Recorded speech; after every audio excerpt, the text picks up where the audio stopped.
जय हिंद दोस्तों। अगर आप डिफेंस फोर्स में जाने का सपना देख रहे हैं तो आपके सामने दो सबसे बड़े ऑप्शन आते हैं, एसएससीजीडी और बीएसएफ एचसीएम, जिसके अंदर आपकी सीआरपीएफ, आईटीबीपी, एसएसबी सभी एचसीएम की पोस्ट आ रखी है, यानी कि हेड कांस्टेबल मिनिस्ट्रियल की। और बहुत सारे बच्चे ये ऐसे हैं कि इन दोनों में पोस्ट में फॉर्म अप्लाई किया होगा, और बहुत सारे बच्चे ऐसे भी होंगे जिनके अंदर टैलेंट है और दोनों के अंदर सिलेक्शन भी पालेंगे। लेकिन सबसे बड़ा कन्फ्यूज़ क्या है कि भाई दोनों में से कौन सी बेस्ट है, किस में ज़्यादा पैसा है, किस में आराम है, किस में जल्दी प्रमोशन मिलता है, किस में फैसिलिटी अच्छी मिलती है, किस में रिस्पेक्ट अच्छी है। तो पूरी जानकारी आपको आज के इस वीडियो के माध्यम से मिलने वाली है। अगर आप भी इस कंफ्यूजन में हैं तो ये वीडियो आपके लिए ही है। वीडियो को अगर लाइक नहीं किया लाइक कर दें, चैनल पे पहली बार है सब्सक्राइब जरूर कर लें।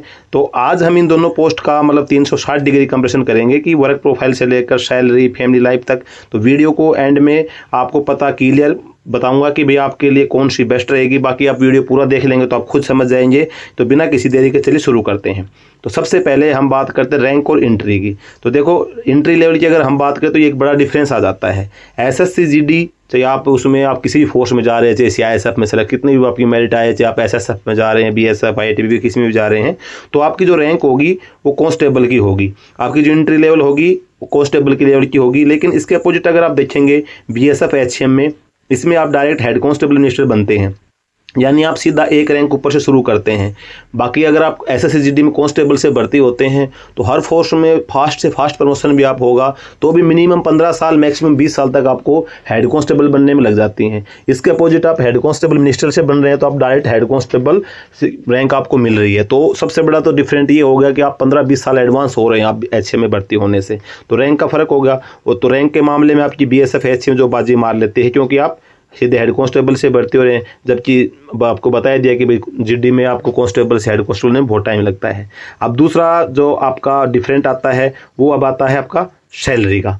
तो देखो, सैलरी में आप देखेंगे तो उस कांस्टेबल जीडी में आप जाएंगे एसएससीजीडी थ्रू तो आप लेवल 4 के अंदर लेवल 3 में आते हैं। आपकी जो बेसिक पे होगी वो 21,700 से शुरू होती है। लेकिन इसके अपोजिट अगर आप बीएसएफ एचसीएम में जाएंगे तो आप लेवल 4 में आएंगे और आपकी जो बेसिक होगी वो 25,500 से शुरू होगी।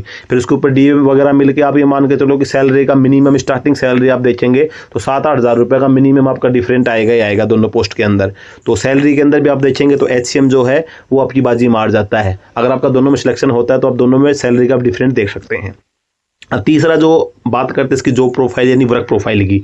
तो देखो, वर्क प्रोफाइल सबसे इम्पोर्टेंट है, क्योंकि जब आप जॉब करेंगे आप जाएंगे तो आप वहाँ पे किस प्रकार की ड्यूटी कर रहे हैं, आपको आराम की कर रहे हैं या ज़्यादा कष्ट भरी है। तो आपको एक दिन की तो है नहीं, साल में आप 9-10 महीने तो ड्यूटी पे रहेंगे, तो उसके ऊपर जो आपकी जॉब का वर्क प्रोफाइल है वो आपका बहुत डिपेंड करता है। तो एसएससीजीडी का मतलब है जनरल ड्यूटी। आपका काम होता है वो आप बॉर्डर की गार्ड ड्यूटी करनी है, पेट्रोलिंग ड्यूटी करी है, लॉ एंड ऑर्डर मेंटेन करना है, वीआईपी सिक्योरिटी करना है। ये प्योरली फील्ड जॉब है आपकी। इसके अंदर जब आप किसी भी फोर्स में जाएंगे सभी के अंदर थोड़ी बहुत ड्यूटी ऑफ नेचर चेंज हो सकता है। बाकी आपको कैंप सिक्योरिटी, कैंप मेंटेनेंस, आपको लॉ एंड ऑर्डर ड्यूटी, हर प्रकार की ड्यूटी आपको करनी पड़ती हैं। इसके अंदर फिर आपको हमेशा फिजिकली फिट रहना है, अलर्ट रहना पड़ेगा। आपकी नाइट ड्यूटी भी रहेगी, दिन में ड्यूटी भी रहेगी, और राइफल आपका सबसे बड़ा साथी रहेगा। लेकिन इसके अपोजिट अगर आप हेड कांस्टेबल मिनिस्टर को देखेंगे तो हेड कांस्टेबल मिनिस्टर का मतलब ये है कि प्योरली आपकी ऑफिशियल का काम है। इसके अंदर चाहे आपको बीएसएफ में आपका सिलेक्शन हो गया, चाहे सीआरपीएफ एचसीएम में है, चाहे सीआईएसएफ एचसीएम में है, सभी का जो हेड कांस्टेबल मिनिस्ट्रियल की जो पोस्टिंग होगी आपकी यूनिट के हेडक्वार्टर के अंदर पोस्टिंग रहती है। आपको ज़्यादा फील्ड एरिया में नहीं जाना है। हेडक्वार्टर्स मैक्सिमम बटालियन के हेडक्वार्टर्स जो होते हैं वो ठीक ठाक इलाके में होते हैं, तो आपको वहीं पे बैठ के अपना डाटा एंट्री करनी है, सैलरी, अकाउंट, लीव ये सब मैनेज करना है। ऑफिशियल कॉरेस्पोंडेंस का काम आपको करना होता है। या आपका साथी राइफल नहीं होती, आपका जो साथी बनता है कंप्यूटर और पेन होता है। बाकी आप जीडी से जब जाएंगे कांस्टेबल से तो हेड कांस्टेबल मिनिस्ट्रियल के पास में बहुत जगह पे आपको असिस्टेंट के रूप में जीडी के जवान देखने को मिलते हैं, क्योंकि जीडी के जवान जो अच्छा काम जानते हैं उनको मौका मिल जाता है ऑफिस में वर्क करने का, तो मिनिस्ट्रियल के साथ में वो वर्क करते हैं। तो और आप डायरेक्ट एक हेड कांस्टेबल मिनिस्टर से भर्ती हो तो आपको फिक्स आपकी ड्यूटी है। बाकी जीडी के जवान को कभी ऑफिस वर्क मिल गया, कभी ड्यूटी करनी पड़ेगी, तो उनके लिए एक चॉइस ऑप्शनल हो जाती है कि भाई उसको मिले भी नहीं भी मिले, लेकिन आपकी परमानेंट ड्यूटी है तो ऑफिशियल ड्यूटी है। अब बात करें इसके अंदर रेस्पेक्ट की, तो देखो, एक तो कांस्टेबल सबसे नीचे रैंक हो गई, हेड कांस्टेबल उससे बड़ी होगी, तो रैंक एक ऑफिशियल जॉब आपकी। तो आपसे जूनियर हैं, चाहे आपके समकक्ष हैं जीडी के जवान हैं, चाहे आपसे सीनियर हैं, तो ऑफिस का वर्क जो हो गया तो बाबू के पास आएगा, तो एक अच्छी रिस्पेक्ट होती है कि भाई आपको, क्योंकि जीडी के जवान होंगे एक यूनिट में आप देखेंगे तो मैंने मैक्सिमम 90% जो स्ट्रेंथ होती है वो जीडी के जवानों की होती है। जी वो कांस्टेबल जीडी है, जी हेड कांस्टेबल जीडी है, जी वो एएसआई है, जी एसआई है, जी इंस्पेक्टर है। लेकिन इसके अपोजिट जो हेड कांस्टेबल मिनिस्ट्रियल के जो जवान होते हैं वो गिनती के होते हैं, 5-7 होते हैं। तो आपकी यूनिट में 1000 जवान पोस्टेड है, 1200, आपको सब लोग पहचानते हैं कि भाई हमारी जो यूनिट का बाबू है। चाहे आप किसी भी फोर्स के अंदर हैं तो उसके अंदर रिस्पेक्ट के मामले में आप नंबर 1 पे बाजी मार जाते हैं। आपकी रिस्पेक्ट जो होती है वो कांस्टेबल तो सबसे मतलब लो लेवल रैंक होगी, और आप उसके ऊपर 15-20 साल के बाद हेड कांस्टेबल बनता है। फिर उसके अपोजिट आपको मिनिस्ट्रियल जॉब, आपकी ऑफिशियल जॉब है, तो सभी को आपके पास आपको ना काम के लिए आना। आपको किसी का कोई अलाउंस है, किसी का कोई क्लेम वगैरह है, कुछ भी चीज़ें हैं, ऑफिशियल वर्क कुछ भी है, तो आपके पास आएगा कि सर मेरा ये काम करना चाहिए। आपसे सीनियर है चाहे जूनियर है, तो उसमें आपकी रिस्पेक्ट अच्छी बन जाती है। तो इस मामले में आप हेड कांस्टेबल जो मिनिस्ट्रियल की जॉब है वो आपकी बढ़िया रहती है। अब इसमें देखिए अगर फैमिली लाइफ की, तो देखो फैमिली लाइफ कांस्टेबल जीडी का जो जवान होगा उसी कहीं भी पोस्टिंग है मान लो, तो फील्ड एरिया में भी जाएगा। यूनिट आपकी जैसे मान लो कश्मीर में है या फिर छत्तीसगढ़ में है या फिर दिल्ली में है, उसकी जो कंपनियां होंगी कहीं पे भी ड्यूटी कर रहे हैं, जो जीडी का जवान वहाँ पे जाएगा। उस कंपनी की ड्यूटी किसी लैंड ऑर्डर ड्यूटी में लग गई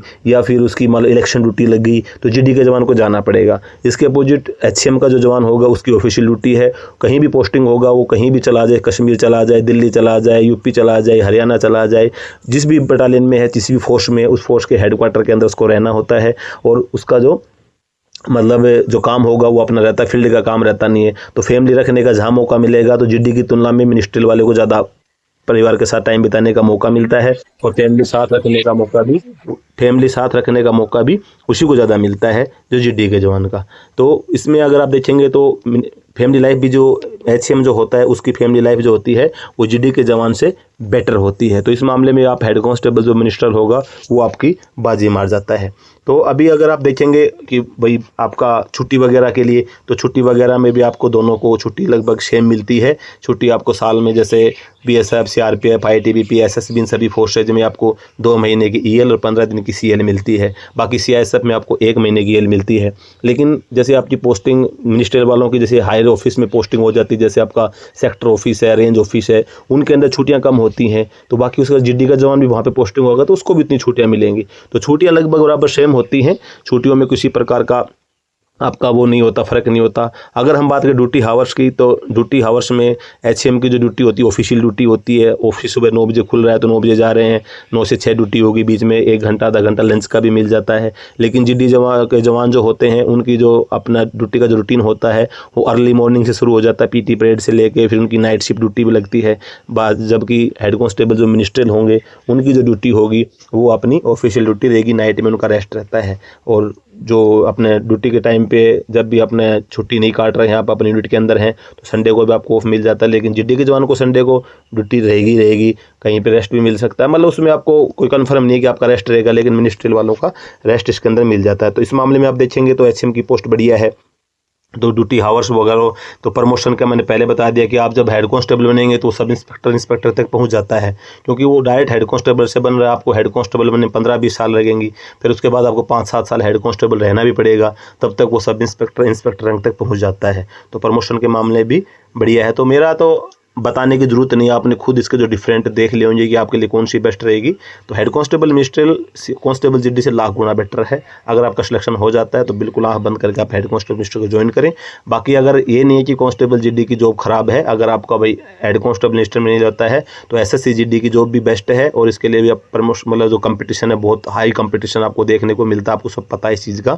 तो दोनों जॉब बढ़िया है, बाकी दोनों को कंपेयर अगर करेंगे तो मिनिस्ट्रियल की जो पोस्ट है वो बेस्ट रहेगी। तो उम्मीद है वीडियो आपको अच्छी लगी होगी और आपको जानकारी समझ में भी आएगी होगा। अगर फिर भी आपका कोई डाउट रहता है कमेंट करके पूछ सकते हैं।